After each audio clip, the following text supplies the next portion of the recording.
मन मनुष्य की सभी शक्तियों का स्रोत है। मन की शक्ति से ही मनुष्य जीतता है और मन की दुर्बलता से ही हार जाता है। मन चेतन और अचेतन दोनों ही स्तरों पर व्यक्ति के संपूर्ण व्यवहार और व्यक्तित्व को प्रभावित करता है। मन को महान चित्रकार, जादूगर और ब्रह्म सृष्टि का तत्व भी कह सकते हैं, क्योंकि संकल्प के बिना सृष्टि नहीं हो सकती और मन के बिना संकल्प नहीं हो सकता। मन की स्थिरता और शुद्धता से संकल्प को दृढ़ता प्राप्त होती है। इसके विपरीत मन की चंचलता विनाश को आमंत्रण देती है। जब तक मन को जीता नहीं जाता, तब तक राग और द्वेष शांत नहीं होते। गीता में भगवान श्री कृष्ण ने मन को बड़ा चंचल बताते हुए मत डालने वाला बताया है। उनके अनुसार मन बहुत बलवान है। जैसे वायु को दबाना कठिन है, वैसे ही मन को वश में करना भी कठिन है। गीता के 6ठे अध्याय में वह कहते हैं कि निसंदेह मन बहुत चंचल है, परंतु अभ्यास और वैराग्य द्वारा इसे नियंत्रित किया जा सकता है। वस्तुतः राग मन को बंधन में डालता है, जबकि वैराग्य इसे बंधन मुक्त करता है। किसी वस्तु या व्यक्ति से अतिशय लगाव या राग उसकी कमियों को भी हमारे लिए प्रिय बना देते हैं। यही बंधन है जो हमें वास्तविकता और सत्य का आभास नहीं होने देता।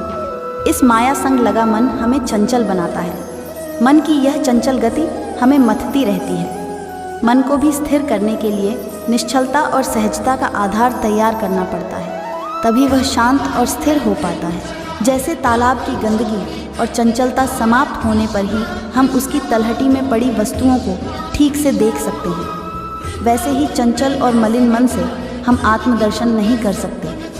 इसके लिए मन को शांत और निर्मल होना आवश्यक है। यही शांत और निर्मल मन ही आत्मिक शक्ति का आधार बनकर हमारे व्यक्तित्व को सही आकार प्रदान करता है। मन ही बंधन का कारण है और मन ही मुक्ति का कारण है। मन को दुष्ट घोड़े की उपमा दी गई है, जो अनियंत्रित होकर कुमार्ग पर दौड़ता हुआ स्वयं की ओर सवार की हानि करता है। वैसे ही अनियंत्रित मन भी प्राणी को संकटों में ही डालता है।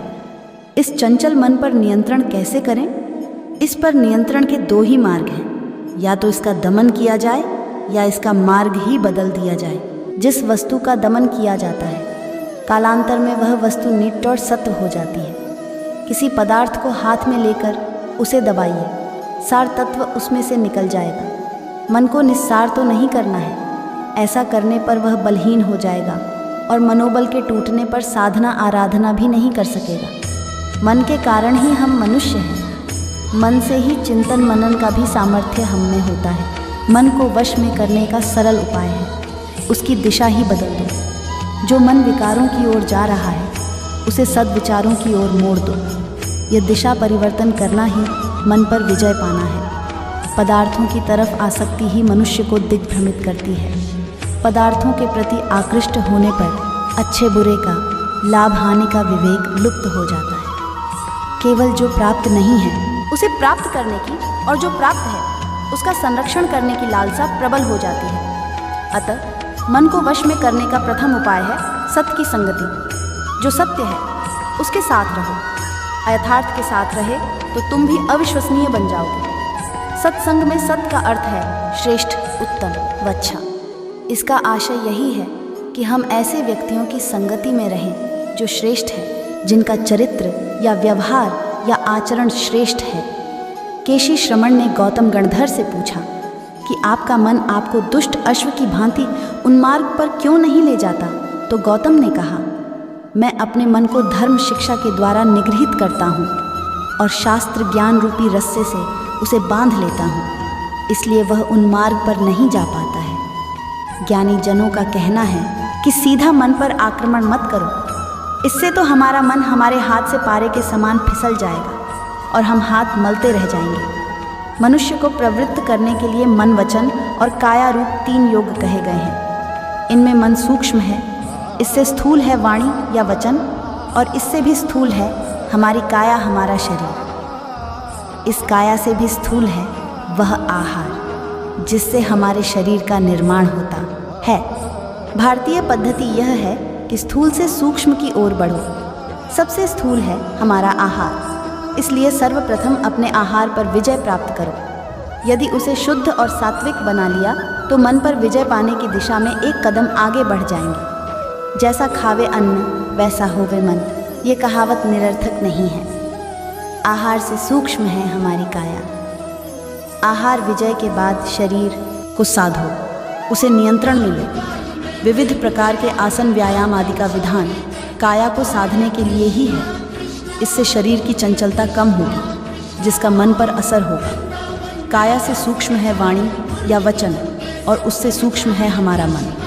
वाणी पर नियंत्रण कर लिया तो मन स्वतवश में हो जाएगा। लेकिन हम विपरीत क्रम से पुरुषार्थ करते हैं। सर्वप्रथम मन को जीतने का प्रयत्न करते हैं और वहीं मात खा जाते हैं।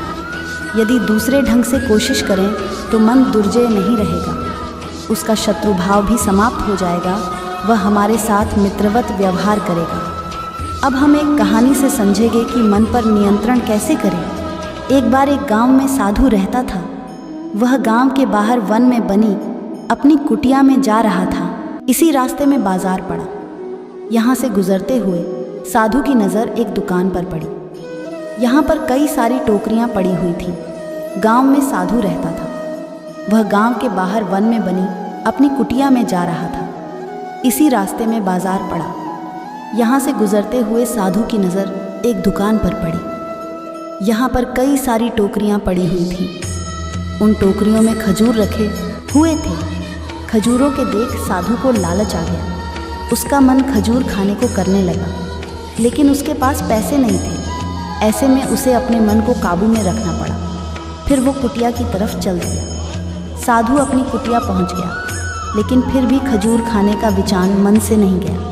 वह लगातार इसी बारे में सोचता रहा। वह ठीक से सो भी नहीं पा रहा था। अगली सुबह वह जागा और फिर से खजूर खाने के बारे में सोचने लगा। उसने सोचा, खजूर खाने हैं तो पैसे तो चाहिए ही होंगे। ऐसे में साधु सूखी लकड़ियाँ बेचकर खजूर खरीदने लायक पैसों को जमा कर पाया। कई लकड़ियों को गट्ठर इकट्ठा करने के बाद वह उन्हें कंधे पर लाद कर बाजार की तरफ चला। वह उन लड़कियों को बेचने जा रहा था। लड़कियों का गट्ठर काफ़ी भारी था, उसके लिए इन्हें लादकर आसान नहीं था। लेकिन फिर भी साधु चलता गया। कुछ देर चलने के बाद उसके कंधे में दर्द होने लगा। ऐसे में वो कुछ दूर चलने के बाद आराम करने के लिए रुक गया। आराम करने के बाद वह फिर चल गया। वह रुक रुक कर किसी तरह वह लकड़ियों के गट्ठर के साथ बाजार पहुंच गया। वहाँ उसने सारी लकड़ियाँ बेच दी। अब इतने पैसे तो इकट्ठा हो गए थे कि वह खजूर खरीद सके। पैसे लेकर वो खजूर की दुकान में पहुंचा। सारे पैसे देकर उसने खजूर खरीद ली। खजूर लेकर वो कुटिया की तरफ चल पड़ा। कुटिया की तरफ जाते जाते उसके मन में विचार आया कि आज खजूर खाने की इच्छा हुई तो मैंने खजूर खरीद ली। कल किसी और चीज़ की इच्छा होगी, कभी नए कपड़े और कभी नया घर आदि। उसने सोचा कि वो तो साधु व्यक्ति है। इस तरह इच्छाओं के तले वो कब तक जिएगा, वो कब तक इच्छाओं का दास बन रहेगा। जैसे ही उसने ये सोचा तो उसने खजूर त्यागने का फैसला किया। रास्ते में गुजरते हुए एक गरीब व्यक्ति को साधु ने खजूर दे दिए। इस तरह वह खुद की इच्छाओं का दास बनने से बच गया। हमें इस कहानी से यही शिक्षा मिलता है कि हम सभी को अपनी इच्छाओं पर नियंत्रण पाना चाहिए। इस वीडियो में बस इतना ही। अगर आपने इस वीडियो से कुछ भी सीखा है तो कृपया इस वीडियो को एक लाइक कर दें और कमेंट में जय श्री राधे कृष्णा ज़रूर लिखें। अगर आप इस चैनल पर नए हैं और आप ऐसी वीडियो और देखना चाहते हैं तो कृपया चैनल को सब्सक्राइब करें और नोटिफिकेशन बेल आइकॉन को ऑल पर सेट कर लें, ताकि हमारे सभी नए वीडियो के नोटिफिकेशंस सबसे पहले आपके पास आ जाए। आपका समर्थन हमारे लिए बेहद ही महत्वपूर्ण है। श्री कृष्ण की कृपा आपके साथ सदैव बनी रहे। धन्यवाद।